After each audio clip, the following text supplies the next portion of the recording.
Breaking news coming in this hour. The Supreme Court has stayed the execution of Nithari convict Surinder Koli for a week. Reports say Koli was to be hanged today, but the Meerut jail where Koli had been shifted to has received a stay order. Koli was transferred from the Dasna jail in Ghaziabad district to Meerut on September 4th for the execution of his death warrant issued by the CBI court. Let's get a word from our correspondent Jaskirat Singh Bawa, who's tracking this big story for us. Jaskirat, what's the reason behind the Supreme Court staying Surinder Koli's execution? Very interestingly, Simi, at about a little after midnight, Indra Jaising, appearing for Koli, approached Justice Dattu, who is the second senior most judge in the Supreme Court right now, at his residence. He heard her argument for about half an hour, we believe. Now, the argument basically surrounded about the Supreme Court judgment from last week.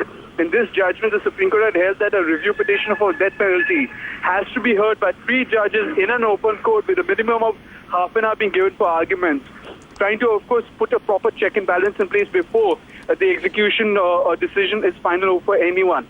Now, Surinder Koli's review petition had already been dismissed prior to that judgment. However, the lawyer over here is asking the Supreme Court to reconsider that review petition in light of the new norms put in place by the Supreme Court itself.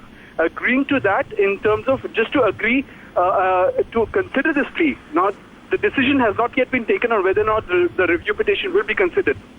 That decision is yet to be decided upon in the court during this particular week, which is why the execution has now been stayed for 1 entire week so that this could come up in Supreme Court for a proper hearing.